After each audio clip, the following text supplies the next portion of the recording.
enterprises and especially women-owned businesses. Let's touch base with Newzroom Africa's business reporter Ntokozo Khumalo, who is in Nasrec for us this afternoon to give us a sense of what is happening there at this hour. Good afternoon, Ntokozo.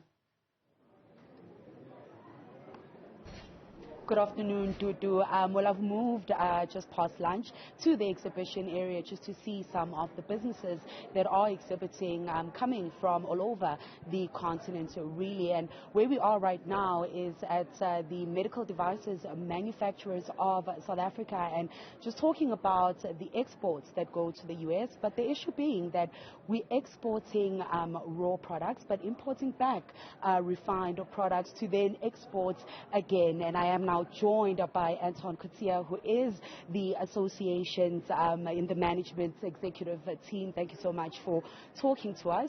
A lot of your products going to the USA. Just talk us through then what kind of products are going through there and the importance of local beneficiation. Yes, thank you very much for the interview.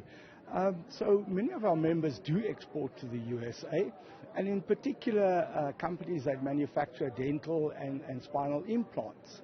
And this is a prime example of where South Africa exports titanium and then re-imports refined product just to export the finished goods again. And this is not only unique to titanium. There's a number of other products that undergo the same processes. South Africa has an opportunity to benefit from the AGOA agreement, and it's something that we really need to work on. And what needs to be done, Anton, for us to work on that? The whole issue of local beneficiation has been a long-standing conversation, particularly in South Africa. So what are the bottlenecks to us actually being able to do that? Well, one of the bottlenecks we have from a local manufacturing perspective is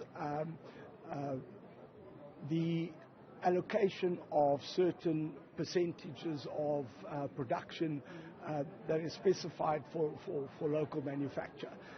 This is a problem, and it's something that shouldn't be addressed by the Department of Health. Even though they procure, they shouldn't be responsible for creating jobs and growing the economy. Their mandate is to look after the health of the citizens of the country, and this is something where the DTI needs to intervene and work out something that can be done to promote local manufacturing.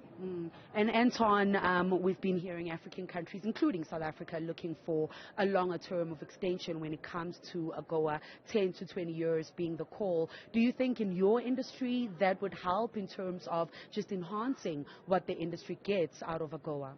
Well, for our industry, it's really important because to complete medical device registration and go through all the regulatory processes can take anything up to 3 to 5 years. So with that having been said, it's necessary to have a long-term agreement in place, because otherwise you won't benefit from a short-term investment. And Anton, when we spoke earlier, we spoke around the issues of skill and whether there is a skill shortage, or is there just a link that's broken when it comes to us being able to get the young people coming out of varsity into the space, be able to beneficiate and still keep that U.S. market. Is there a skill shortage, or is it more of just a breakage of that link? Actually, it's more a breakage. We certainly have sufficient skills. As I mentioned earlier, the dental and spinal implants, that's highly skilled engineering that takes place there. So clearly the skills are there.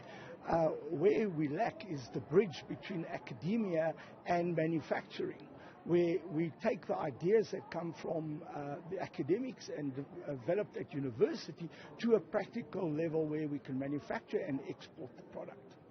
And just opportunities of growth from the medical devices manufacturers of South Africa point of view. Where are opportunities in the U.S. market for South African producers? Every single product that we manufacture has an opportunity in the U.S. The market is immense in the U.S. And as I said earlier on, the US is often surprised by the level of products that are manufactured in South Africa, being an African country. But there's no stigma attached to it, because as long as we comply to their regulatory requirements, our products are well accepted in those markets. Anton, thank you so much for talking to us. Of course, that's Anton Coetzee, who is with the medical devices manufacturers of South Africa, just highlighting some of those opportunities that are still available for South African businesses in the US market, but also the importance of beneficiation. So we're still going to have some conversation with other exhibitors that are in other sectors of the economy.